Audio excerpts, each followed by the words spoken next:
What's up? It's Parker back with another video. Today we are gonna count down the top 10 best quarantine music collaborations for millennials. I don't know how the title is gonna look. Okay, sorry. Y'all may be saying, how do you know what's good for me? That's my opinion! that's my opinion. With that in mind, let's get started. And she had them shoes. It was the video for me that made this song. The song even by itself, but the song, when you hear it, you think of the visuals. That's how you, that's a moment. That's music. That's music videos. That's how you want to feel. It gets you excited. That's what it is. That's why I love music, because it's timeless. It's a timeless track. Top 5. Top 5. All right, number 5 on the playlist is, are y'all ready? Y'all probably already thought about this song. International Players Anthem, UGK and Outkast. Now, this song, I consulted with lots of people, and this song kept coming up. And I was like, dang, I can't even remember. I can't believe I didn't think of this on my own.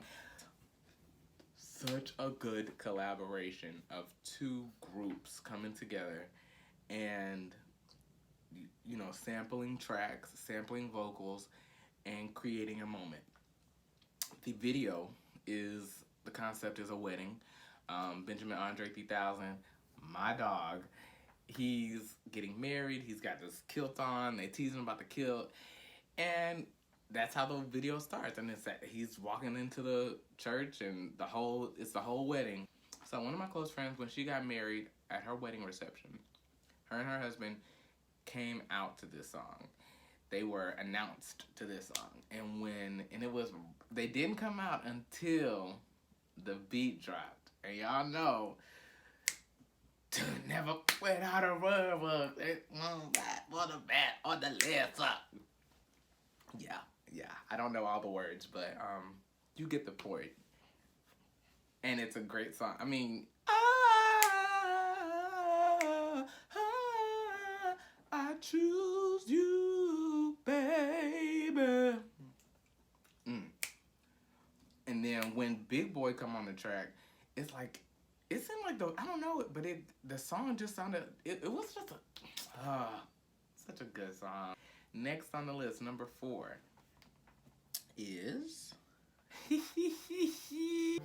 Cash Money repping for the 99 and 2000. Nope, that's all we can hear. Anyway, so back that ass up. Juvenile, Manny Fresh, and Lil Wayne. Now, true, this song is technically just Juvenile's song, but because Manny Fresh and Lil Wayne come on at the end, it is a collaboration. Everyone knows Lil Wayne's part. What? Drop it like a side, drop it like a side, drop it like a side. CMB, baby, my side, you know. So, even though Lil Wayne only had that little teeny tiny part, it was so integral to the song and the song is timeless, right? So it came out at the turn of the century, really, literally. And the millennium. It turned the party, man. That song was everywhere. And as a kid, you know, y'all know, I wasn't out there getting nobody twerking on me. I was sitting in the corner looking at everybody like, oh, okay. We knew that, the boys knew, you got to get you a girl to dance on you, dog.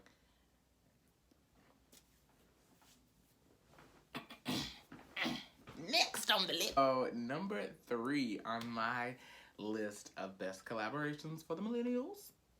What do y'all think? What's number 3? Does anybody have a guess as to what it could be? No, you're wrong. Number 3, Lauryn Hill and D'Angelo. Nothing Even Matters. Now, this song, so beautiful.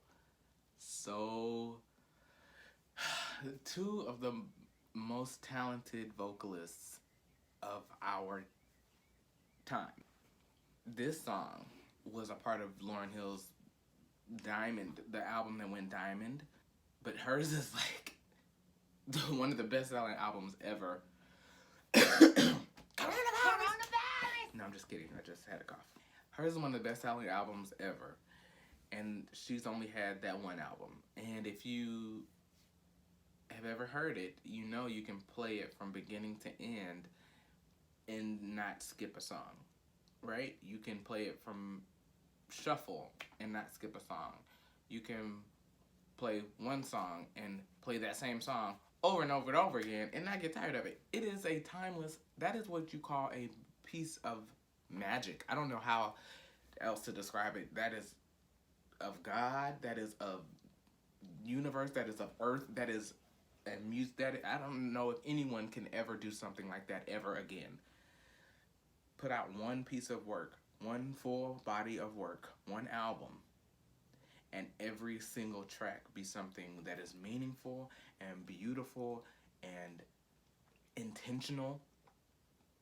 And this song with D'Angelo, their voices complement each other so well, and the lyrics is just nothing even matters. All I want to do is be with my lover, you know, and that's something that most people want. You know, you want to have someone on your side that you can just lay next to and say nothing even matters, nothing but you. Ooh, nothing but you, nothing but you, nothing but you, nothing but you, nothing but you.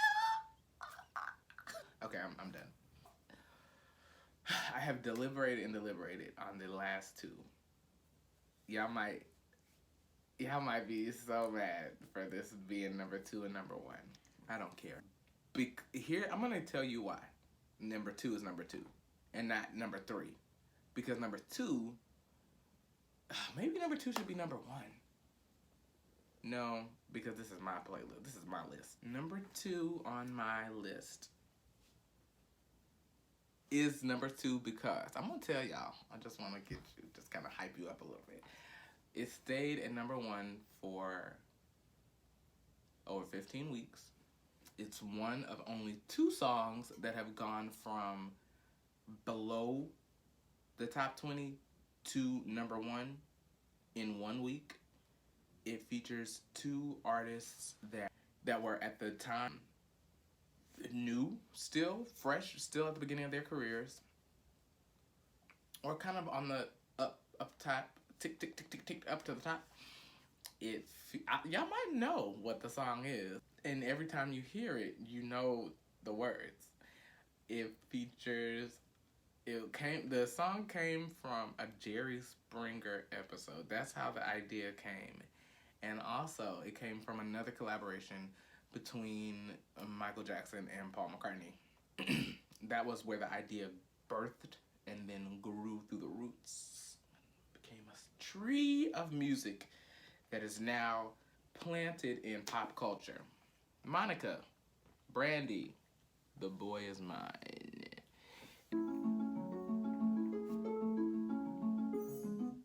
You know what song is finna play. You know Spotify had the nerve to make a commercial with that in it? Now, I don't pay for Spotify, which is why I still hear commercials, okay? I'm cheap. There's a commercial that starts like that, and every time I hear it, I'll be like, oh, The Boy Is Mine finna play, and then they'll get into their commercial. They petty. They know millennials are listening. They're smart. So yes, The Boy Is Mine. Now, that song stayed at number 1 for a long time, and it was one of the very first times that we heard... Well, no, it's not one of the first times, but it's one of the few times that we had 2 female soloists coming together on a song. It defined a culture for real. Like, so many little girls was singing in the mirror with their best friend. I'm yours, but mine, not yours, but mine, not yours, but mine. I'm sorry that you that song. It was just it. Now, they put Mekhi Phifer in that video. I would have picked Taye Diggs. But maybe he was too old for them at that time. I don't know. But Not Mekhi Phifer. Not for me. But whatever. He was a chocolate brother at the time who looked good on camera. So, hey, there you go. So, let's do some honorable mentions before I do number one. One Sweet Day by Mariah Carey and Boyz II Men. Honorable mention. Whitney Houston and Mariah Carey. When You Believe. Kanye and Jeezy. I Put On. Another one. Another one. Promiscuous by Nelly Furtado. Timbaland. You Got Me. The Roots and Erykah Badu. Those are really great songs, but that wasn't what I wanted. I wanted something a little more in your face. Drum roll.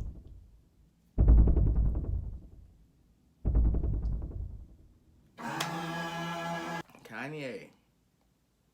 Lil Wayne. Oh. Yes. Kanye, Jay-Z, Nicki Minaj, Bon Iver, and Rick Ross. Monster. That song right there, it starts at a high note and it keeps going the whole time. It comes off of his My Beautiful Dark Twisted Fantasy album, which was one of his more unique projects. Definitely not one of my favorites. I have different favorites. However, I really do like this album. That's neither here nor there. What we're talking about is the song Monster. So, really, the song was freaking great. I mean, it has so many strong verses. But the thing for me, and I think for the rest of the music community as a whole, was Nicki. This was in 2010. Nicki was at I would say one of the heights of her career, because she's had a lot of different heights, right? This was before she even had the album. This is when she was just mixtape Nicki, when she was doing Itty Bitty Piggy, y'all know, Itty Bitty Piggy Nicki, right? She was a featured artist on almost every major song that came out. Usher had a song with her, Trina had a song with her, Trey Songz had a song with her, Kanye had a song with her, and this was the standout for her as a featured artist. That verse was so dope. Adele rapped it in carpool karaoke. And notice that my money is pretty. I don't give a forget Barbie. Nikki, she's fake. She on a docket while her pockets eating cheesecake. And I'll say, ride the Chucky is child's play. Just killed another career, it's a mild day. Pink with thick ass, giving whiplash. I'm thick, big, get cash, make you blink fast. Now look at what you just saw. This is what you live for. She just she overshadowed everybody on the track. She overshadowed Yeezy. She overshadowed Jay. Rick Ross only had the beginning. 50K for a first no album out. Yeah, my money so tall that my Barbie's gotta climb it hotter than a Middle Eastern climate. That's why it's the number one, because we know it. We know it. And Jay-Z did his thing, Kanye did his thing, but the reason that I feel like I said this is the best because it was a collaborative effort. Everyone came together and it worked. She was a featured artist. It worked. They put it all in the mixing pot, mixed it together, and came out and it was good. It was tasty, and we like it. We want to have some more. I would love for them to do another song together. They probably never will. Maybe they will. I mean, they probably have done songs together, but something like that will never happen again. And Nicki went so hard. And the video was creepy and weird. You know, the video was banned in MTV. MTV banned the video. Yeah, right. Look it up. That's my top 10. I hope that you agree with it or disagree with it, regardless of your opinion. You can put it drop down in the comments, okay? Make sure you like, subscribe, and comment on my video. Share it, share it with your friends. See if they agree with the top 10. Okay. Well, thank you for watching, and I'll see you next time. Peace. Love. Bye.